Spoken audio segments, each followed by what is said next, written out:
Olá, pessoal, tudo bem? Como estão vocês? Vocês já se perguntaram qual é a semelhança ou a proximidade que história e literatura possuem? Por que que as aulas de literatura às vezes parecem tanto com aulas de história? No vídeo de hoje, nós vamos explicar isso para vocês após a vinheta.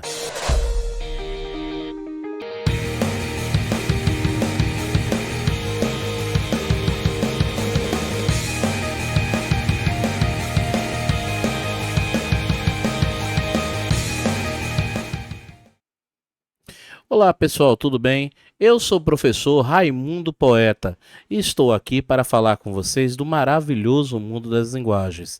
Então, não perca os nossos vídeos, siga-nos nas nossas redes sociais e, claro, venha adentrar o maravilhoso mundo da linguagem. Vamos lá? Olha para cá. Meus filhinhos e meus amores, hoje nós vamos falar de um assunto muito interessante. O que é que a literatura e a história têm a ver? Como é que essas duas áreas dialogam entre si? Bom, para a gente conseguir entender isso, a gente primeiro tem que partir de uma frase famosa do nosso grande filósofo Aristóteles. Aristóteles, que é um grande nome da arte, do conhecimento, da filosofia da época do período clássico, e ele tem uma frase que bem exemplifica isso, que é: a arte é uma imitação da vida. O que é que eu entendo dessa frase? Basicamente, Aristóteles está querendo dizer que a arte busca os elementos da vida e faz a partir disso uma espécie de reprodução. É o que ele chama de imitatis, ou seja, a ideia de imitar a realidade. Isso você percebia muito nas peças gregas, por exemplo, as tragédias geralmente pegavam episódios históricos ou geralmente pegavam algum fato de conhecimento do ser humano e a partir disso eles criavam um drama. Drama, bom que se diga, não quer dizer necessariamente que é triste, embora a tragédia seja. O drama quer dizer que é uma ação praticada por pessoas que reproduzem as ações humanas. Isso, inclusive, é uma dica boa para você estudar gênero dramático. Mas aí, voltando para o Aristóteles, se você pegar esse conceito de que a arte é uma imitação da vida, a gente pode entender que essa questão de a palavra vida, ela pode representar para o nosso contexto como a ideia de período, de contexto histórico. Opa, a gente já está começando a entender mais ou menos essa lógica do que é que vai acontecer para que a literatura trabalhe tanto com esses campos históricos. E nisto a gente vai entender que a arte é um produto cultural. Bom, o senhor falou agora de arte, a imitação da vida, e agora está trazendo a ideia de que arte é um produto cultural. Bom, nós entendemos que cultura é o legado de um povo. E se eu digo que cultura é o legado de um povo, eu posso dizer que a arte também é um legado. E eu tenho que lembrar que a literatura é arte. Ora, meus filhinhos e meus amores, se eu entendo que a literatura é arte, se eu entendo que a execução literária depende de uma construção e de uma identidade, e que, como eu vi anteriormente, ó, o que é que Aristóteles disse? A arte é uma imitação da vida. Então eu entendo que a literatura como arte também é uma imitação da realidade. Imitação da realidade. Aliás, nesse ponto de dizermos que a literatura é uma imitação da realidade, automaticamente vamos lembrar que realidade se trata de um contexto. Opa! E a obra é produzida sobre um contexto histórico.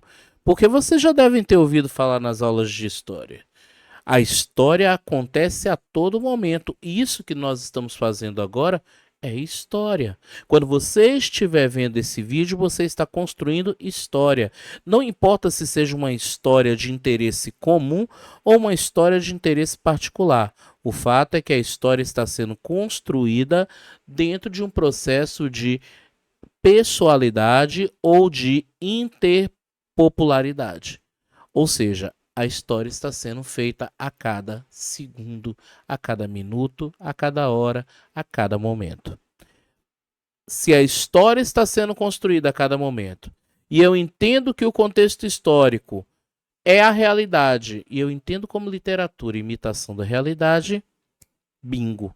Eu vou conseguir entender que a literatura é sim um produto cultural que repercute o seu contexto histórico. Por isso que as aulas de literatura tantas vezes lembram as aulas de história, porque o professor ele precisa dar um contexto histórico para exemplificar essas situações. E para mostrar a vocês, eu trago dois exemplos da literatura, um da literatura clássica universal e outro da literatura brasileira, muito parecidos entre si, inclusive.